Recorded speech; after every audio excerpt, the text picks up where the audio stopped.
You're listening to the Spirit Podcast. Hello again, wanderers, weirdos, and watchers in the walls. You've crossed back into the space where signal meets static. This is Beyondthe Veil, and I'm Beck, your guide through high strangeness, uncanny truths, and news stories that probably weren't covered on your morning briefing. And with me, as always, is a woman whose third eye has better Wi-Fi than the Pentagon, Rachel. Hey, Rach. Hey, that's why I'm always fixing your glitches on the computer, right? Tonight's episode brings you ghost hunters with clearance levels, haunted dollhouse graves, AI summoning the dead, and a radio tower that screams at midnight.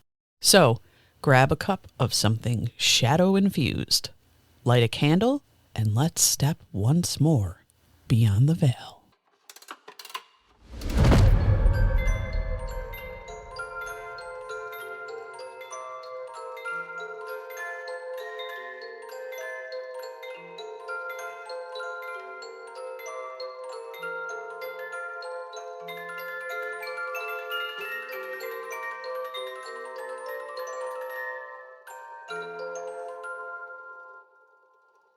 Let's begin tonight's descent into the uncanny with something soft and seriously unsettling. In Tennessee, over 100 years ago, two young sisters, Mary and Eliza Ross, were laid to rest in what locals now call the Dollhouse graves. Instead of traditional headstones, their father, heartbroken and unable to let go, built small, fully furnished dollhouse-style mausoleums right over their graves. Miniature furniture, tiny curtains, wallpaper, toys, even oil lamps and silverware. He maintained them daily, rearranging items like the girls were just out playing. The community thought it was a sweet, if unusual, memorial. But then the story started. Visitors claimed to hear faint giggles. A neighbor swore she saw a rocking chair moving inside on a still day. One paranormal team left a doll on the porch. When they returned hours later, it was sitting at the tea table.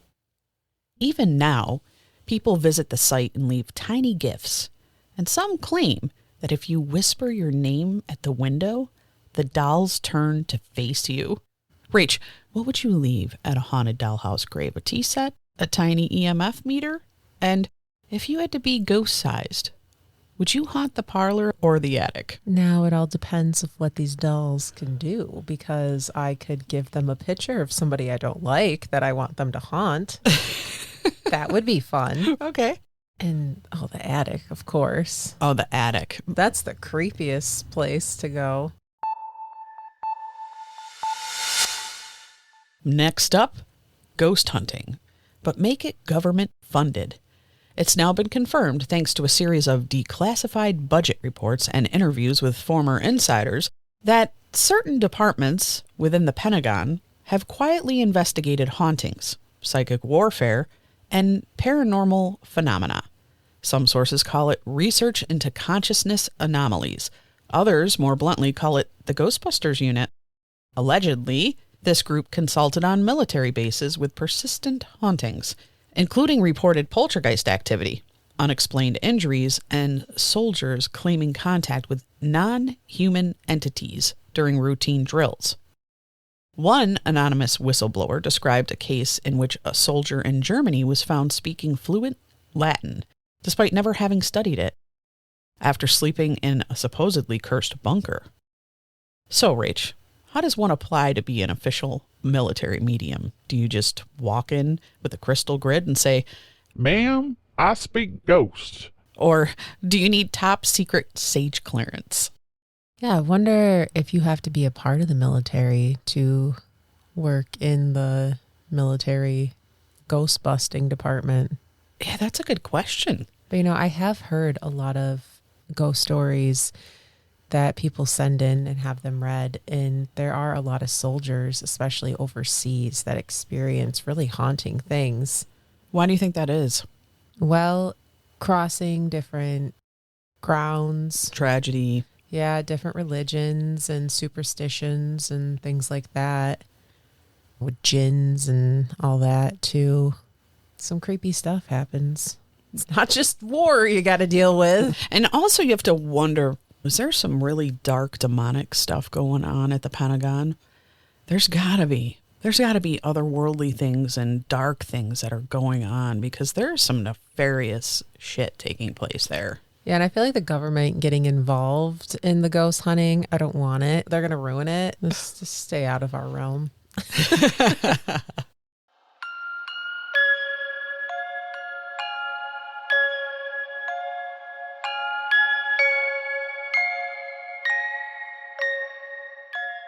Over in Michigan, something strange is singing in the skies. A family in Kalamazoo recently captured eerie lullaby-like sounds coming from their baby monitor during a power outage. The baby was asleep, but the monitor picked up a clear melody, one no one recognized. Moments later, they spotted 3 orbs of light hovering silently outside their window. The sounds faded when the orbs disappeared. The baby remained asleep. But since then, the monitor has picked up humming at exactly 2:22 a.m. every few nights. Local MUFON investigators are now looking into reports of similar audio anomalies in the area. Lullabies and glowing orbs, soothing or sinister? And if aliens are serenading babies, should we be worried or asking for a remix? So it doesn't sound really threatening.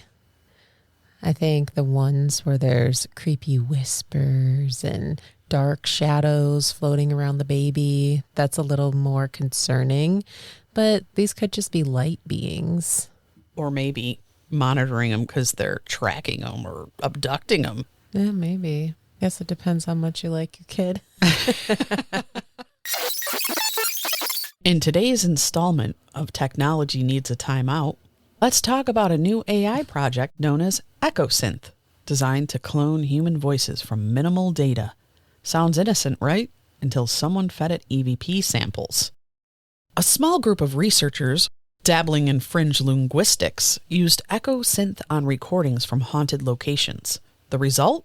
A nearly intelligible, clear voice stream, claiming to be multiple entities. One user asked a simple question: "Who are you?" The reply from the cloned voice was, We are the residue of remembering. "Yikes." Ooh. So is this just data extrapolation, or did we just invent ghost karaoke? And if so, who gets publishing rights? That is really strange. It is. Like the residue of the remembering? Yeah. Well, I don't know. Would you play around with EchoSynth? Probably. Yeah. Yeah. I wish I had an Echo Synth. Yeah, I think I would play with it too, but we definitely would do it protected. Yeah.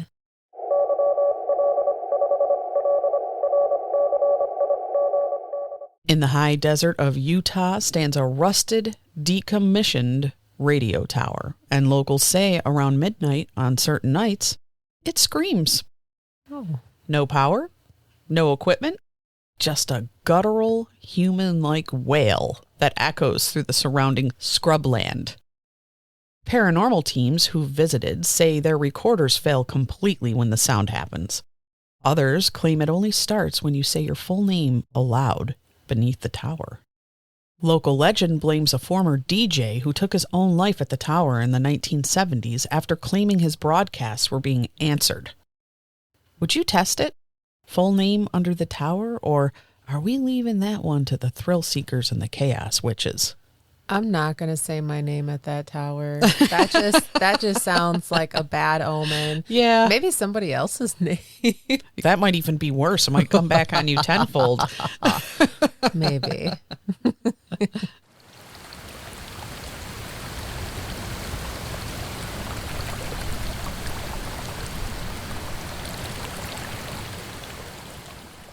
They're controlling the floods. Following deadly floods in central Texas earlier this month, conspiracy theories spiraled online, blaming cloud seeding companies and secret geoengineering ops for the disaster. Figures like Marjorie Taylor Greene publicly claimed weather is weaponized, even proposing laws to ban cloud seeding. Meteorologists and scientists push back, calling the theory wildly unfounded. Yet it's still fueling vandalism. even folks smashing weather radar towers. So, do we need tinfoil hats, or are we fine with water falling down? And if the weather were weaponized, how do we RSVP to the rain? Ooh, this is a rabbit hole for sure. Definitely there's something going on with the weather. There's a psychic that I follow, and she was talking about how she kind of wasn't sure about it all. But then overseas, I think in Japan, like they will announce when they're doing their Cloud seeding? Yeah, they'll announce it to cool it down because it's getting really hot over there. When she lived in Florida and then she moved to Georgia, she made a point that, you know, when it rains, it has a smell. And I guess some people don't detect that smell, but I've always detected that smell. I have too. I never liked it. Yeah, there's like a before and after. Some people like it too. I like it. I've never, maybe in a forest, but not on concrete. But when she moved to Georgia, it would rain and it wouldn't have the smell and it didn't feel natural. And she kind of was putting things together like, okay, we're getting all this weather. These cities are getting really hard to get in and out of, like traffic. And even around here, traffic has been unusually bad, yes. And she's kind of putting all these pieces together. Weather control, not being able to evacuate. You know, where are we going with this? And they've had those blue blob anomalies that have been raining down that people caught, blue rainwater. Yeah. Some people drank it, remember? Oh my God. They were tripping out, yeah. Those are the people that ate the Tide Pods. Yes, they are.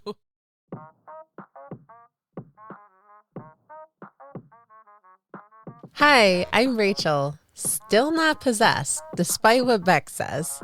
If you're digging this episode, don't forget to like, subscribe, and leave us a review. It lets the algorithm know we're worth haunting. You can also support us on Ko-fi. It helps with editing costs, spirit snacks, and Beck's ever-expanding pile of haunted tech.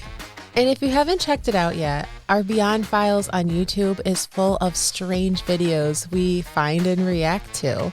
Paranormal, conspiratorial, and delightfully unexplainable. Got your own strange tale? Send it to thespiritpod@gmail.com. And if it gives us chills, we might just share it.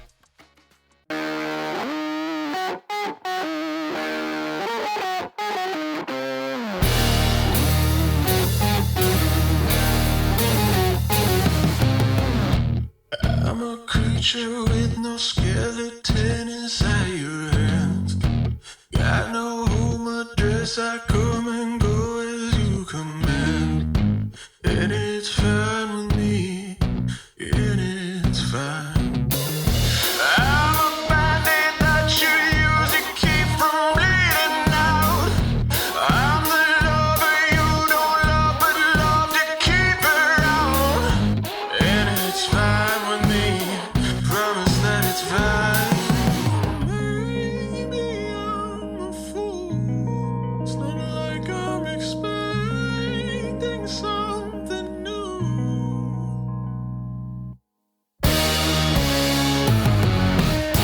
You need examination.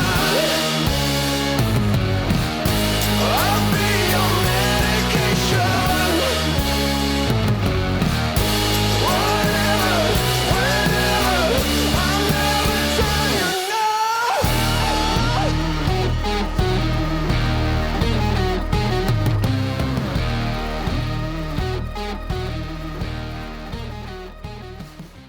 Manga predicts megaquake. Tourism collapses. A 1990s prophetic manga resurfaced in Asia claiming a massive quake would hit Japan in early July 2025. Despite experts' reassurances, the rumors sent tremors through tourism. Flights dropped, travelers canceled. Now, seismic activity swarms around the Tokara Islands. Over 1,000 quakes in 2 weeks, leaving some wondering, what if? So, is this coincidence? Ancient law of attraction? Or did someone write the future in ink? And would you ever just trust an old comic over a seismologist? I kind of like that ancient law of attraction thing because if enough people read that and believed it was going to happen, did they create that Good reality? point. Like energy. It's the collective energy. Yeah, because that definitely shifts things. However, we are seeing a pickup in all of the volcanic activity around the world. Mass amounts of flooding, not just Texas, but New Mexico and India. We're seeing earthquakes and just crazy stuff going on. And I'm thinking this is a culmination of actual Earth events, like cyclical events, pole reversal or magnetic reversal, and man-made. Those are my opinions on it. Coming from a manga, it could be possible because look at all the things that happened in The Simpsons that actually was Yeah, true. but I feel like the Simpsons creator has some sort of like Project Looking Glass, something where he could see into the future, because there's something totally unnatural about that. That's like its own episode, probably. Yeah, there's a lot of other cartoons that have little things in them. So it's possible they could have planted some little thing in there. Now it's time for quote from the beyond. It's not death that a man should fear, but never beginning to live. Marcus Aurelius. So, Rach, do you think people start truly living after a ghost encounter? Or does it just give them better cocktail party material? I feel like it does spark something, because then you're like, there's something else. There's something else going on. And I experienced that. I think when people experience sometimes a near death type of thing is really when they start living life, because they realize life is short, and that propels them to kind of have a more meaningful life. But I guess in times where I have experienced things, it has given me more drive to research the unknown. And we are just blips on the grand radar of life.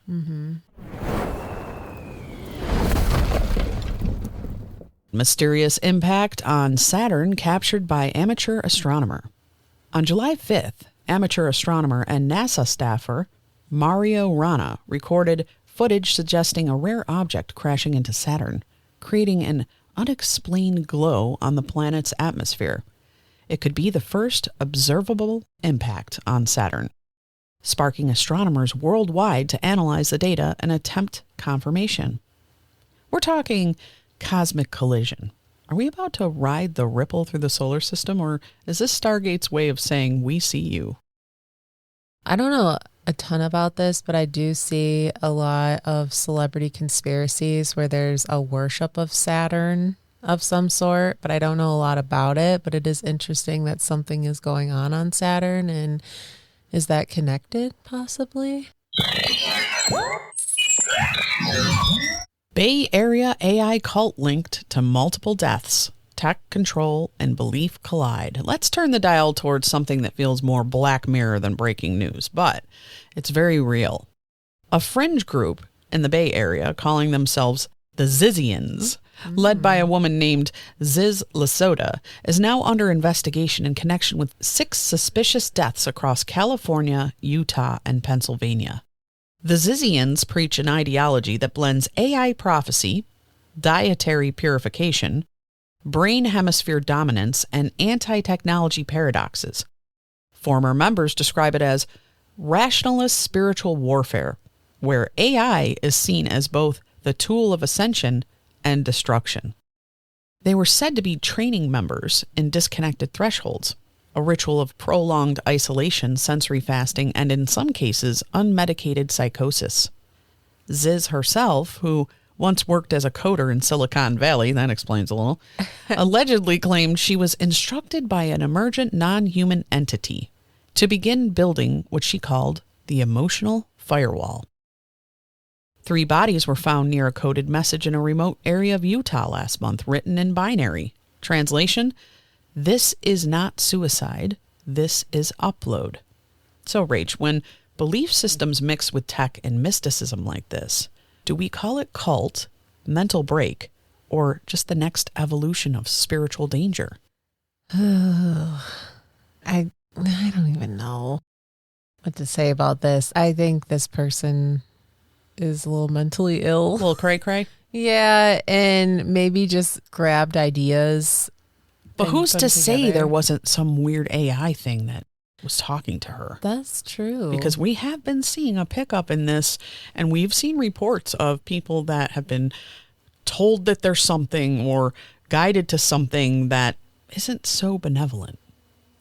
Yeah, that's where you got to have discernment and think about how it makes you feel too. And what is it telling you to do? Is it resonating with you to join a cult? Yeah, just cults aren't good in general, no matter what. If it's AI or the lizard or whatever, like, just don't be joining cults. Cults are bad, okay? Okay. Tonight's listener lore comes from Miranda in Portland. About a month ago, I inherited my grandfather's old wall clock. Every night at 3:03 a.m., it would tick backwards for exactly 60 seconds, then resume normally. No batteries, just an old wind-up. Last time it did it, I woke up to find an old photo of my grandfather on my windowsill. I hadn't seen it in years. And the clock? It hasn't moved since. Is this spiritual time travel, Rach, a loving nudge from the beyond, or is Grandpa telling her to stop waking up at ungodly hours?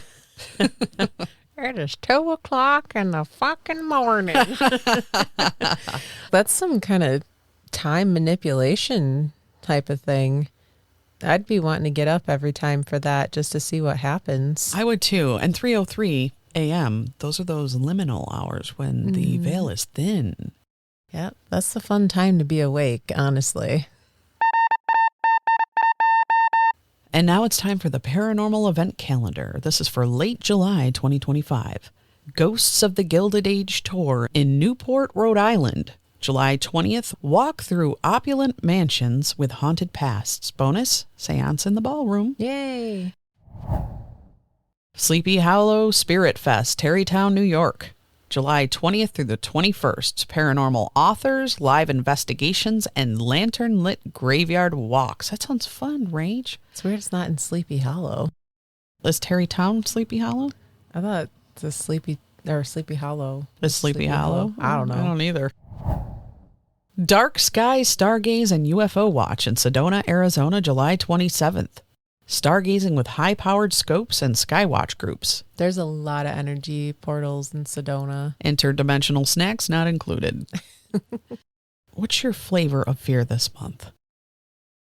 The Haunted Mansion sounds awesome. The guided graveyard walks. Sleepy Hollow? Yeah. Yeah, how far is that from us? It's not far. It's just so weird that it's in July because I would rather do it in the fall.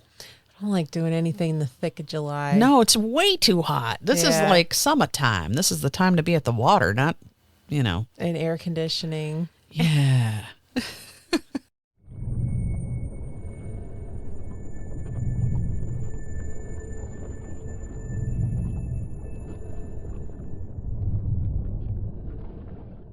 For this week's shadowy footnote in history, let's revisit 1911 London. A medium named Agnes Guppy claimed she could receive information only if she sat with her feet in salt water and wore a copper crown. During one seance, she began screaming in Latin. Moments before police raided the building next door and caught a man mid-murder. Her warning? Blood spills through stone. No one knows how she knew. The newspaper dubbed her the Copper Prophetess. So rage sensitive psychic or copper-wired crime antenna. That makes me curious of even trying it because, copper, the salt water. Copper's conductive. Yeah, so I think that she had something going on there. And now it's time for Strange Tales from History's Shadow, the Oracle Circuit. For this week's Strange Tale from the Corners of Forgotten History, we bring you a lesser-known file out of the Cold War Psychic Experiments Vault. Something some call the Oracle Circuit. In the 1970s, a classified U.S. military experiment allegedly attempted to recreate the conditions of ancient oracular trance, but using computers. they built what they called a resonance chamber, a small, dark, copper-lined room equipped with a low-frequency hum generator and early analog computers programmed with divination algorithms. A psychic, or, in one case, a medium trained in ancient Greek, would enter the chamber, sit in silence and interference with what they claimed was a predictive stream. In declassified fragments recovered years later, transcripts included statements like, "The words do not come from me. They are light-shaped. The machine listens. The breath changes. Then I speak." After 3 sessions, the medium, known only as Subject Echo 7, refused to continue, stating, "It's not a prophecy machine, it's a mirror. And I didn't like what looked back." Ooh, that's creepy. Yeah. The program was abandoned, but fringe researchers still seek the full Oracle circuit blueprints, believing it may have been humanity's first real attempt to digitally awaken a divine voice. So, ancient trance meets analog tech. Are we talking innovation, invocation, or just one too many philosophers with access to government funding? That'd be something kind of crazy to tap into, wouldn't it? I think I'm going to do it in a small box contained. I think that's how it's going to work, Rach. Pretty excited about that. Well, that's it for this week's Weird Ride, Veil Walkers. We've covered haunted dollhouses, ghost hunting, government agents, and AI that might be co-writing spirit memoirs. Huge thanks, as always, to Rachel, my partner in all things paranormal and Peanut Gallery. Thanks, Rach. Always a pleasure. If you got your own listener lore or quote from the beyond, send it our way. And remember, keep your eyes open, keep your flashlight charged, and keep listening. Because the veil, it's always thinner than you think. Until next time, I'm Beck. And I'm Rachel. Signing off. To the spirit Podcast. supernatural science Aliens. I'm ghost. psychic mystic Spirit. divine source heaven. The dead. It's magic.